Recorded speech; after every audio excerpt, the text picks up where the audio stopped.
एक बार मेरे यहां चुनाव में उनके नेताजी आए थे और उन्होंने भाषण किया कि देखिए आपके जेब में जो मोबाइल फोन है वो हमने दिया है। तो उसके बाद मेरा भी एक जगह पे भाषण था। मैंने कहा मोबाइल दिया न दिया वो तो भगवान जाने, लेकिन चार्जर का क्या।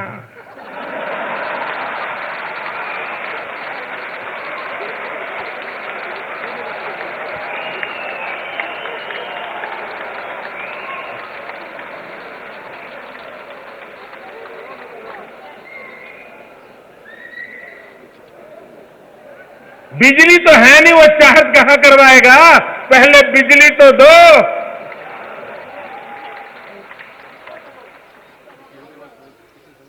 मित्रों क्या ये कैसे देश चला रहे हैं आप देखिए। और उनको लगता है कि तिजोरी लुटा दो, इसका मतलब है आर्थिक प्रगति की ओर जाना। यहां बैठा हुआ कोई भी व्यक्ति, आपके पास 5,000 रुपया है तो 5,000 रुपये से 3 दिन में बढ़िया बढ़िया मिष्टी दही ले आए, रसगुल्ले ले आए, संदेश ले आए और 5,000 रुपये उड़ा दिया। और मुझे बताइए ये आपके 5,000 रुपये का सही मैनेजमेंट है क्या? पेट भरा, मीठा लगा, अच्छा लगा, लेकिन सही मैनेजमेंट है क्या? लेकिन कोई और व्यक्ति 5,000 रुपये में से 7,000 कैसे हो, 10,000 कैसे हो, 10,000 में से 2,000 को अच्छे काम के लिए खर्च करें, फिर 5,000 के 8,000 हो, फिर उसमें से 3,000 खर्च करें, इसको करें, उसको आयोजन कहते हैं कि नहीं कहते हैं? मित्रों दिल्ली की सरकार उड़ाने में लगी हुई है और रुपये आपके जा रहे हैं, आपके जा रहे हैं। ये जनता जनार्दन के पैसों को उड़ा रहे हैं लोग, और जनता कब तक चुप रहेगी? अपने राजनीतिक स्वार्थ की पूर्ति के लिए हिंदुस्तान की जनता ने दिन रात मेहनत कर जो टैक्स चुकाए हैं, उन टैक्स के पैसों को राष्ट्र के विकास में उपयोग करने के बजाय अपनी वोट बैंक को मजबूत करने के लिए खर्च किया जा रहा है, और ये देश के साथ सबसे बड़ा धोखा है।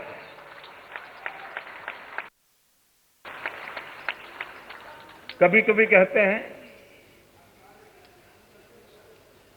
कि हमने आरटीआई का कानून दिया। अभी 4 दिन पहले मैंने पढ़ा, भारत के प्रधानमंत्री के कार्यालय में किसी नागरिक ने चिट्ठी लिख करके जानकारी मांगी। इस देश के प्रधानमंत्री के कार्यालय से जानकारी देने से मना कर दिया गया, और अगर आप मना करते हो तो आरटीआई के नाम पर गीत गाने का अधिकार किसने दिया है आपको? आप जानकारी तो देते नहीं हो, और अगर जानकारी आप देते नहीं हो तो जानकारी देने के कानून के नाम पर आप रोजी रोटी कमाने निकले हो। भाइयों बहनों, आज देश की हालत ऐसी है। मैं कल दिल्ली में एक सेमिनार में था, मिनिमम गवर्नमेंट मैक्सिमम गवर्नेंस। तो मैंने काफी देर तक अपना भाषण सुनाया, और बोलते बोलते मुझे विचार आया कि दिल्ली में सब बोलने से क्या मतलब है।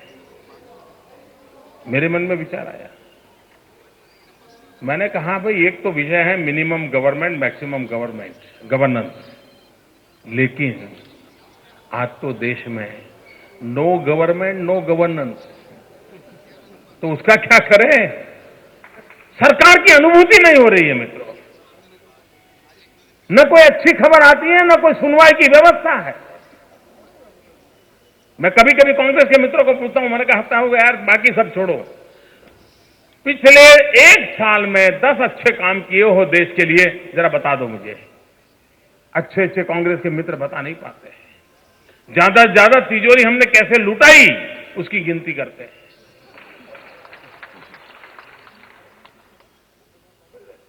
भाइयों बहनों,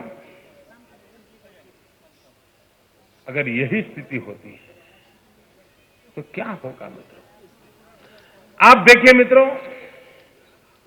कॉमनवेल्थ गेम का कौभांड हुआ। दुनिया की सबसे बड़ी ताकतवर सरकार कोई थी तो दिल्ली में थी। सबसे बड़ी सरकार थी तो दिल्ली में थी। ऊपर नीचे जितनी सरकारों के लेयर है सारी की सारी उनकी सरकारें थी। सब कुछ उनका होने के बाद भी सारी दुनिया में हमारी नाक कट गई और कॉमनवेल्थ गेम के अंदर अरबों खरबों रुपयों का भ्रष्टाचार हो गया। और उसके बावजूद भी उनका कोई दायित्व ही नहीं। जैसे रेनकोट पहन करके बाथरूम में नहा रहे हो।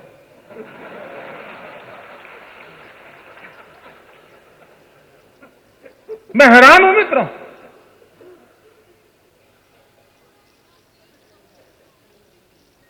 और देश के पंडितों से मैं पूछ रहा हूं, इनको कैसे माफ किया जा सकता है? कैसे उनके पापों को स्वीकार किया जा सकता है? मित्रों, इस देश के अंदर इन दिनों चर्चा चल रही है, ग्रोथ रेट डाउन हो गया, ग्रोथ रेट डाउन हो गया, डाउन हो गया। क्यों हो गया भाई? आखिर का विकास दर चाहिए तो आपको आर्थिक गतिविधि चाहिए, कृषि में काम होना चाहिए, मैन्युफैक्चरिंग में काम होना चाहिए, सर्विस सेक्टर में काम होना चाहिए। लेकिन अगर कारखाने कैसे चलेंगे भाई? अगर बिजली नहीं है तो कारखाने कैसे चलेंगे? कारखाने नहीं चलेंगे तो नौजवानों को रोजगार कहां से मिलेगा? कारखाने नहीं चलेंगे तो इकोनॉमी कैसे मोबिलाइज होगी? मोमेंटम कहां से आएगा? और कारखाने चल क्यों नहीं रहे? तो कहे बिजली नहीं है। तो बिजली क्यों नहीं है? क्या बिजली के कारखाने नहीं है क्या? बिजली के कारखाने हैं, अरबों खरबों रुपया लग चुके हैं, कारखाने खड़े पड़े हैं, लेकिन बिजली पैदा नहीं करते। तो बिजली पैदा क्यों नहीं करते? क्यों नहीं करते? क्योंकि कोयला नहीं है। कोयला क्यों नहीं है? तो कोयला खदान में है। खदान में क्यों है? तो अभी हमने पॉलिसी डिसाइड नहीं की। कितने साल हुए? 3 साल हुए। कब करोगे? 14 तक तो रहने वाले नहीं हो।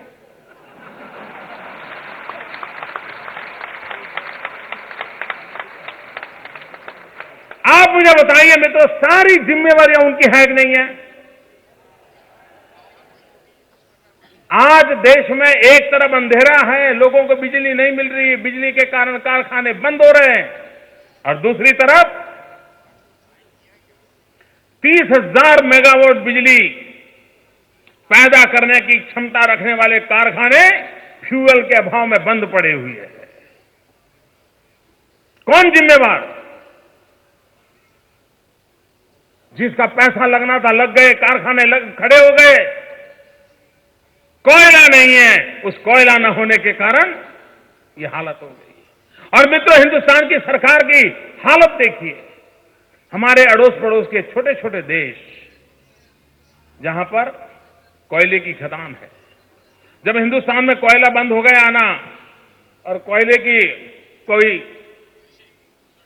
परमिशन नहीं मिल रही है, तो व्यापारियों ने तय किया, भाई चलो इंडोनेशिया से, ऑस्ट्रेलिया से, अलग छोटे मोटे देशों से कोयला लाएंगे, अफ्रीकन कंट्री से कोयला लाएंगे। भारत सरकार की इस पॉलिसी पैरालिसिस के कारण उन देशों को पता चल गया कि हिंदुस्तान में बिजली के कारखाने बंद पड़े हैं, उनको कोयले की जरूरत है और हिंदुस्तान की सरकार कोयला दे नहीं पाएगी। रातों रात उन्होंने दाम बढ़ा दिए। और ये दिल्ली में बैठी हुई सरकार छोटे छोटे देशों पर भी दबाव नहीं पैदा कर सकती कि आपने जो सौदा किया था उस दाम से आपको कोयला देना पड़ेगा, हिंदुस्तान को कोयला देने से आप मुकर नहीं सकते हैं। मित्रों, इतना कहने की ताकत ये दिल्ली की सरकार में नहीं। हर छोटा मोटा देश दबा देता है। बोलो, मैं हैरान हूं जी। और ऐसा होते क्यों है? क्या उनके पार्टनर के कारण हो रहा है, उनके जो साथी दल है उनके कारण हो रहा है क्या? कांग्रेस जिम्मेवारी लेने को तैयार नहीं है। इसलिए हो रहा है, दुनिया आपको इसलिए सुनती नहीं है क्योंकि खुद कांग्रेस का मंत्री, विदेश मंत्री हो,